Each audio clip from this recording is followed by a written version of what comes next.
Coming to you from the Deep South, this is the Blue Collar Leadership Podcast.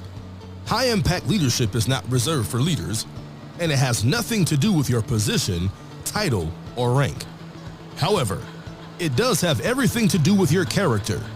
It's time to climb to the next level and beyond, personally and professionally.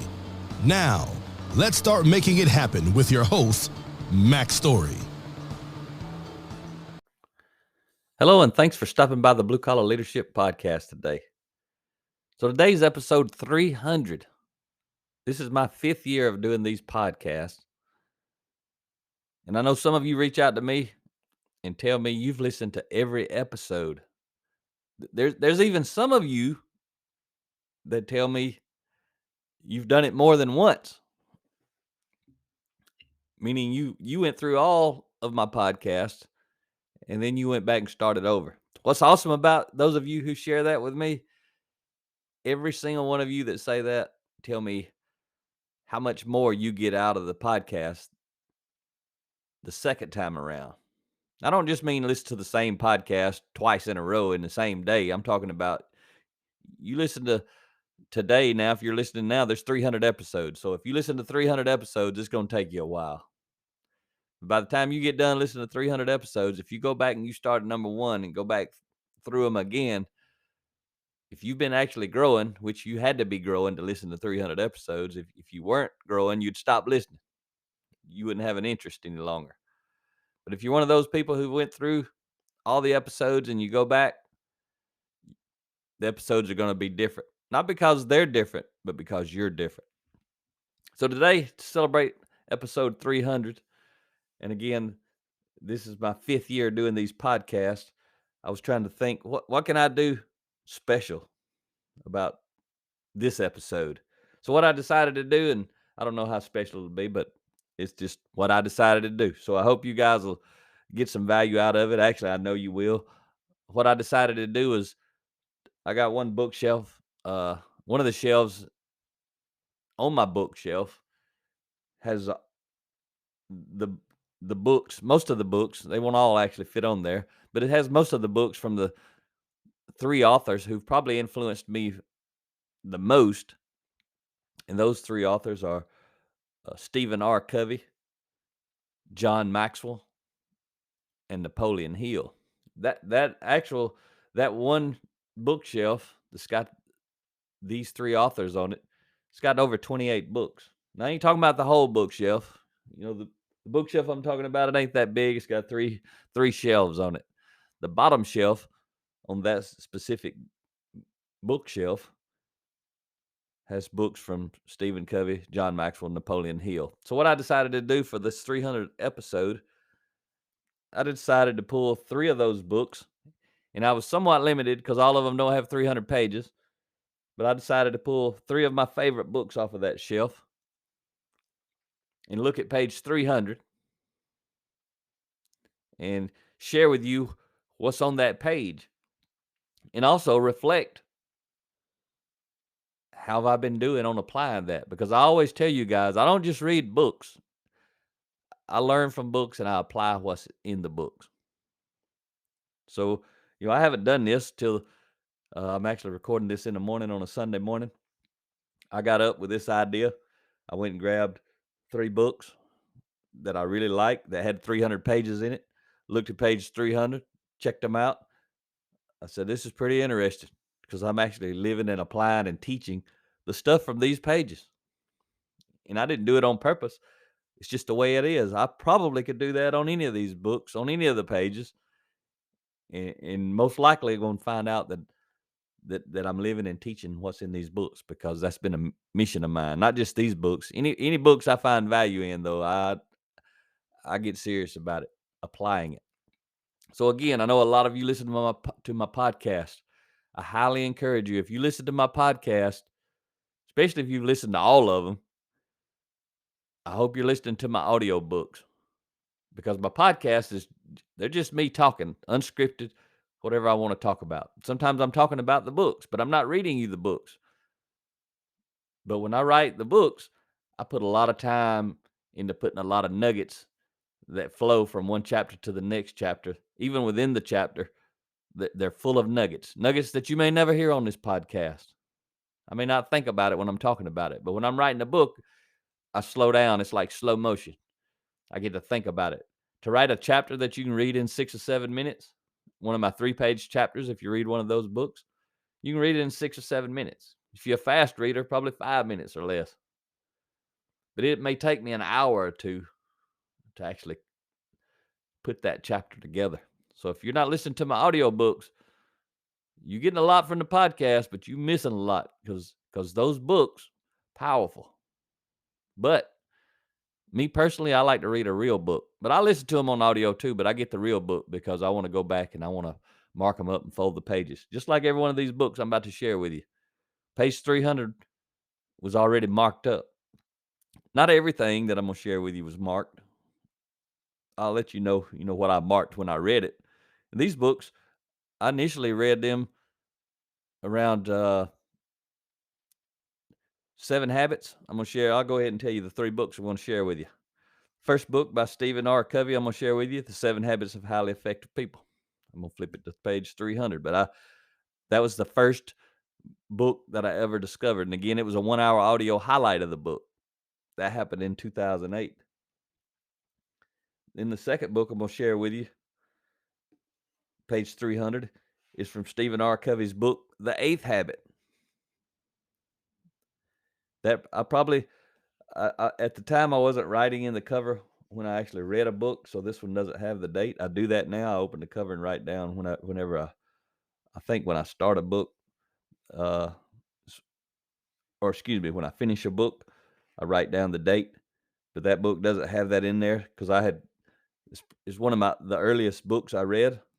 Maybe even the second book that I read. I really can't remember now, but it was probably within probably around 2010 when I read that book. And I'm going to share with you page 300 from a book from John Maxwell. It's called The 360-Degree Leader. And I was writing by that time. And it has August 30th, 2014.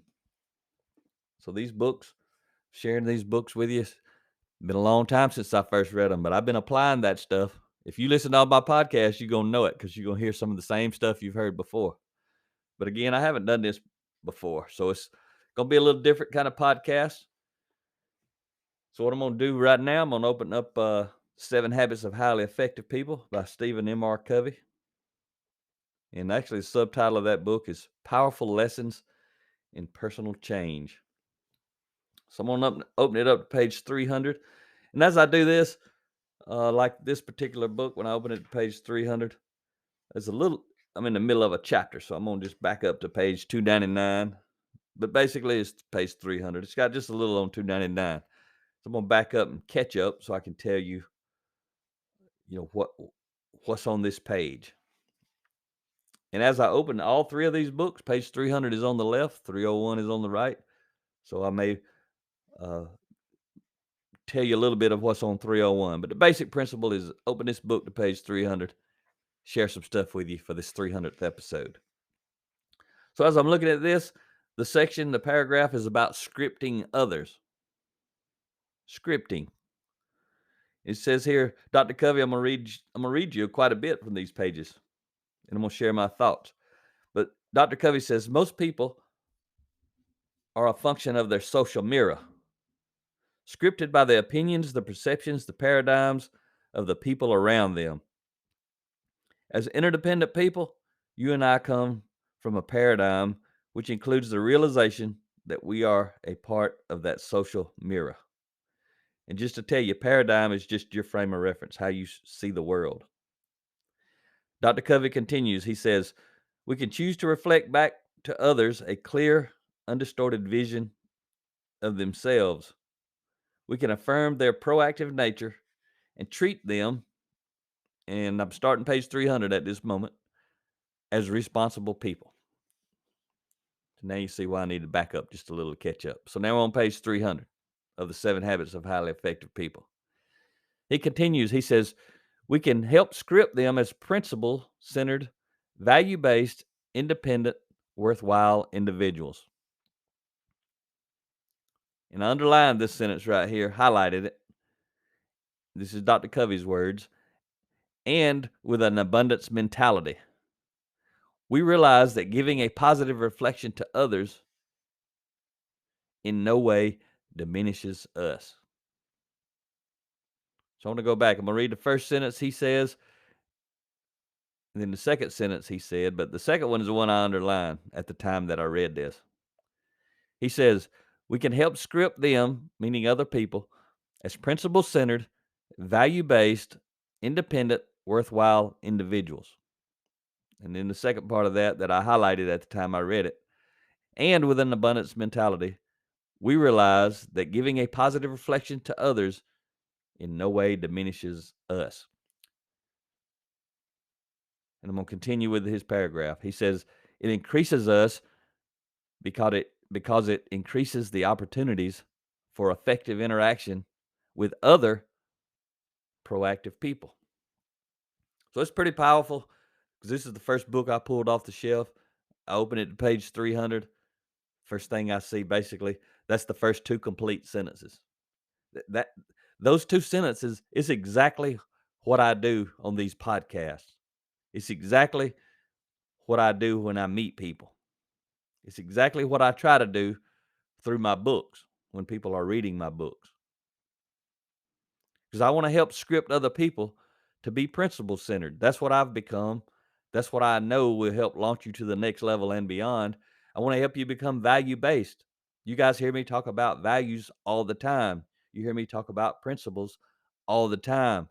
And the next word there is, he says, independent, worthwhile individuals.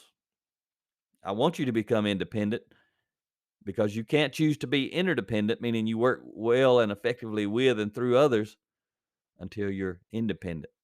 And too many people out there are actually dependent, meaning they're waiting on someone else to save their day. They're depending on other people. So you got to become independent in an effort to become interdependent. So that's pretty cool. I'm going to continue on with the next paragraph, page 300. He says, at some time in your life, you probably had someone believe in you when you didn't believe in yourself. They scripted you. Did that make a difference in your life? You go back and listen to episode 66, I think it is.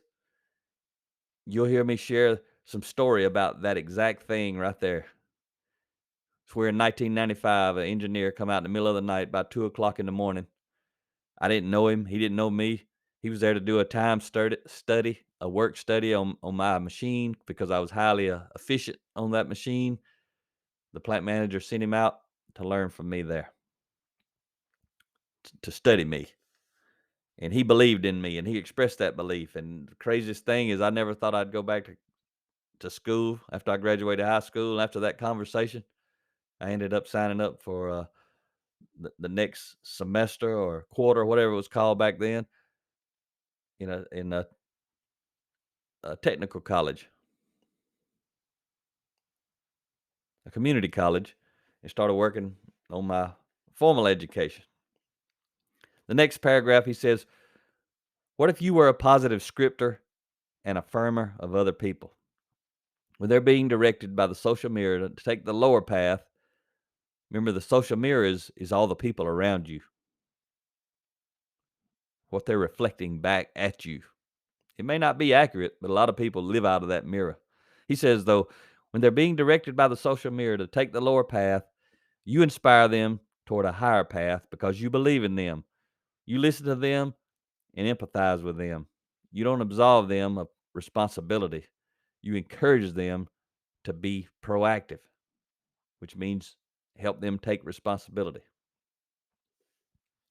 I want to share a story right here, then I got to get in the other book. I'm realizing now I could talk about one of these books, page 300, for the whole 30-minute episode, so I'm going to have to shorten it up a bit. But I want to share a story Dr. Covey shares here on page 300. I'm going to just read it complete. So 4 chapters here. He says, perhaps you are familiar with the musical Man of La Mancha. It's a beautiful story about a medieval knight who meets a woman of the street, a prostitute. She's being validated in her lifestyle by all of the people in her life. But this poet knight sees something else in her, something beautiful and lovely. He also sees her virtue, and he affirms it, over and over again. He gives her a new name. I don't even know how to say it. It's Dulcinea. I'm going to say Dulcinea, a new name associated with a new paradigm. At first, she utterly denies it. Her old scripts are overpowering. She writes him off as a wild-eyed fantasizer. But he is persistent. He makes continual deposits of unconditional love, and gradually it penetrates her scripting. He goes down into her true nature, her potential, and she starts to respond. Little by little, she begins to change her lifestyle. She believes it, and she acts from her new paradigm to the initial dismay of everyone else in her life. Later, when she begins to revert to her old paradigm, he calls her to his deathbed and sings that beautiful song, The Impossible Dream, looks her in the eyes and whispers, "Never forget your Dulcinea." So basically, he was helping her rescript her life, become somebody she wasn't. The social mirror was validating who she was. Everyone else saw her as who she was. But in this story, someone saw her differently, and it changed her. It happened to me that night in 1995. I try to be that person in other people's life. Definitely in my wife Ria's life, if you know her personal story of being sexually abused by her father from age 12 to 19. If you don't know her story, go to Ria's Story, RIASTORY.com. Look at the TEDx menu button, TEDx, and watch her 7-minute video of her story. It'll blow you away if you don't know about it. All right. About halfway through my time on this episode, I'm going to grab The Eighth Habit. Get it opened up here to page 300. And when I open that, pretty interesting. It's actually The Eighth Habit by Dr. Stephen R. Covey. That's the title of the book, The Eighth Habit. The subtitle is From Effectiveness to Greatness. And I'm going to tell you, all 3 books that I'm sharing with you today, nearly every page is folded up for me and highlighted. I'm talking cover to cover. These books have probably 400 pages each. So, The Eighth Habit. I'm going to just start off reading what's at the top. It actually opens at the beginning of a paragraph, so I don't have to back up in this one. He says, "It has generally been my experience that the very top people of truly great organizations are servant leaders." You hear me talk about that all the time. So it's interesting he goes straight to it right in this first sentence of the paragraph. "They are the most humble, the most reverent, the most open, the most teachable, the most respectful, the most caring." And then he references back to some earlier content here, but it still has meaning, even though we're not going to cover that content. He says, as mentioned earlier in the chapter, Jim Collins, one of the authors of the highly influential book Built to Last and author of the more recent Good to Great, conducted a 5-year research project around the question, what catapults an organization from merely good to truly great? His profound conclusion ought to change the way we think about leadership. Here's how he describes level 5 leadership. So I don't want you to confuse Jim Collins, the author of Good to Great and Built to Last. That's not Jimmy Collins that I talk about, who is the president and COO at Chick-fil-A and my personal friend and mentor. These are 2 different people. So some people get them mixed up. Ever since I've known Jimmy Collins, I've noticed that a lot of people who don't really know either one of these guys get them mixed up and think they're the same person. So they're not. Just wanted to throw that out there since it come to mind as I'm reading it. And also level 5 leadership, that's completely different than John Maxwell's The 5 Levels of Leadership. Completely different. Everything about it's different. They just have some of the same words, but they're in a different order, and the levels and the description are completely different. So Jim Collins' level 5 leadership is nowhere near the same thing as John Maxwell's The 5 Levels of Leadership, which actually is my second favorite book of all time. But I want to tell you I want to read you what's down here from Jim Collins. He says the most powerful transformative executives possess a paradoxical mixture of personal humility and personal will. They are timid and ferocious, shy and fearless. They are rare and unstoppable. Good to great transformations don't happen without level 5 leaders at the helm. They just don't. So he's got an illustration here that shows the level 5 hierarchy. He goes from level 1 to 5 and tells you what they are. I'm going to read them. And this is from Jim Collins' Good to Great. It's an illustration in Covey's 8th Habit book. It's what's on page 300. Level 1, level of leadership. This is how the leader is. Highly capable individual, makes productive contributions through talent, knowledge, skills, and good work habits. Level 2, contributing team member. And let me just say, level 1, highly capable individual, I got a book for that called Blue Collar Leadership, Leading from the Front Lines. Level 2, contributing team member, contributes to the achievement of group objectives, works effectively with others in a group setting. I've got a book for that, Blue Collar Leadership and Teamwork, 30 Traits of High Impact Players. The reason I'm sharing I've got books for this is I'm just sharing what I've done, how it applies to page 300 of this book. I mean, I got books for every one of these levels without even understanding it or knowing it. It's just happened through my growth. Level 3, competent manager, organizes people and resources toward effective and efficient pursuit of predetermined objectives. I got a book for that, Blue Collar Leadership and Supervision, Unleash Your Team's Potential. And I got to say, in this level 5 leadership, what I see is really this is about management. What I'm writing about is about leadership. In that book, there is some leadership stuff, but I see it mostly as management. So you got to beware when you read that book that you're going to be learning a lot of management. You got to have management skills, but I write and talk about leadership. So at these levels, I got a book for these levels relative to leadership, not management. Level 4, effective leader, catalyzes commitment to and vigorous pursuit of a clear and compelling vision, stimulates the group to high performance standards. Got a book for that called 10 Values of High Impact Leaders. Level 5, again, these are the levels of From Good to Great by Jim Collins. Level 5, executive level, builds enduring greatness through a paradoxical combination of personal humility plus professional will. And again, these levels I just read to you and descriptions, to me, they're more management than leadership. But to me, that book's more management than leadership. And it's good stuff. It's just management. But you got to see it as management of things and not try to apply it as management of people. But I got a book for the level 5 executive called Blue Collar Leadership and Culture, the 5 components for building high performance teams. So I got a book for each one of those levels that really relate to management. I got a book for those levels that relate to leadership. So I want to read some more of what Covey says here to relate to that. He says, when people with a formal authority or position power refuse to use that authority and power except as a last resort, their moral authority increases because it is obvious that they have subordinated their ego and position power and used reasoning, persuasion, kindness, empathy, and in short, trustworthiness instead. You hear Covey talking about moral authority. If you listen to my podcast long enough, you hear me always talking about moral authority versus formal authority in all kinds of ways. So you're hearing some background where I started learning all this stuff, but I didn't just read it. I applied it. I lived it. I got examples of it. I got books about it. Don't just read books. Don't just listen to podcasts.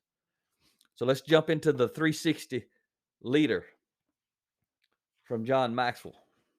The subtitle, Developing Your Influence from Anywhere in the Organization. So I flip it to 300, and I see he's starting in the middle of a paragraph. So I'm going to flip back to 299, got a sentence starting there. He says, once when I was teaching leaders at a large corporation, one of the events organized stated from the platform that people were their organization's most appreciable asset. I applauded his sentiment, but I also expanded on it for the leaders in the room. His statement is true only if you develop those people. And again, these are the words of John Maxwell in the 360-degree leader. He continues, John says, it takes a lot of effort to develop leaders. The first question a top leader usually asks is, what is it going to cost? And this is John Maxwell's words. I'm continuing. John says, my answer is, whatever amount it costs, it won't be as high as the cost of not developing your people. John continues, once again, I have a question for you. Ask yourself, am I committed to providing resources for leadership development? So you've heard me all the time say, I don't worry about ROI. I know. You've heard me say, if you listen to all my podcasts, people call me and when they're leaders and they start talking about the cost, what I know is they don't know very much about leadership. They may know a lot about management if they worried about the cost, but if they worried about the cost, they're calling to me and they're talking about the cost. What's the return on their investment? All that type thing.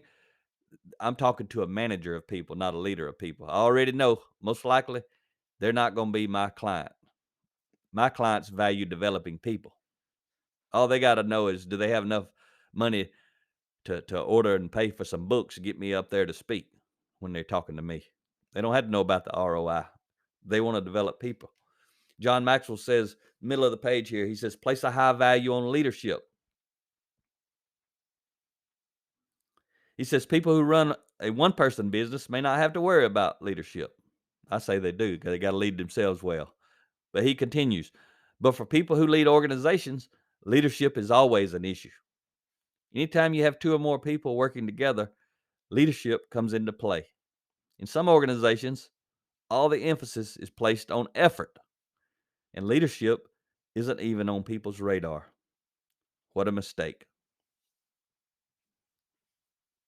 So what he said right there, in some organizations, all the emphasis is placed on effort. What can we do? How can we do it?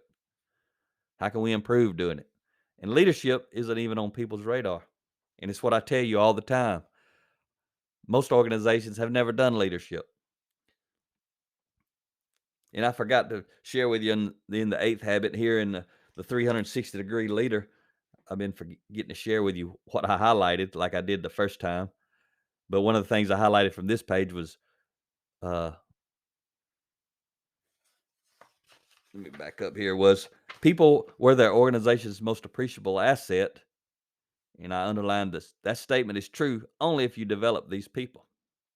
And I talked about and underlined, what is it going to cost?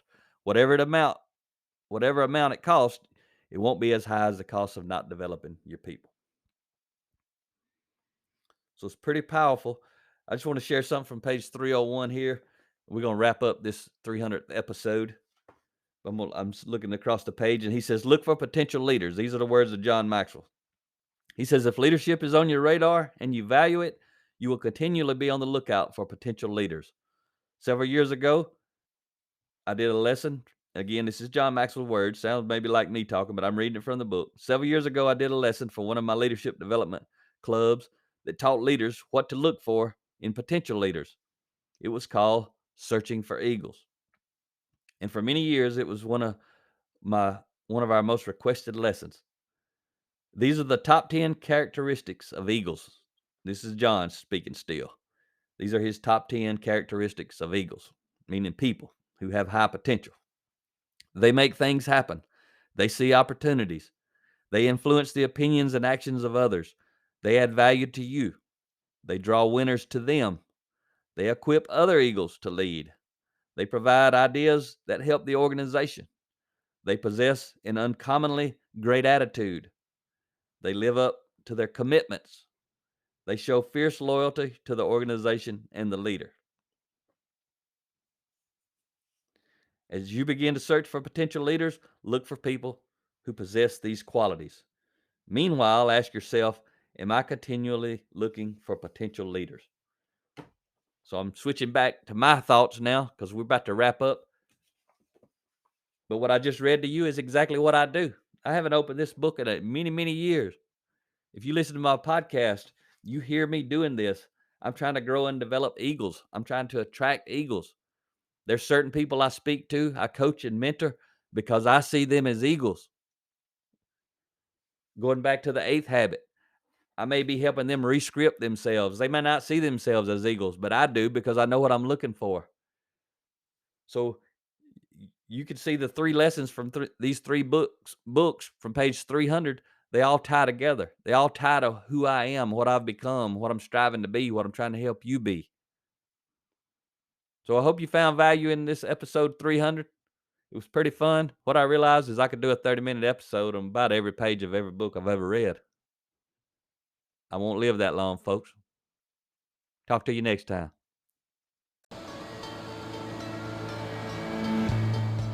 Make it happen or someone else will. It might as well be you. Are you serious about taking your career and your life to the next level and beyond? Check out Mac Story's Blue Collar Leadership series books and others, now available on audio, along with paperback and ebooks at Amazon, iTunes, and Audible. Please visit bluecollarleadership.com to learn about Mac's books, programs, special offers, certifications, and more. Thank you for listening to the Blue Collar Leadership Podcast.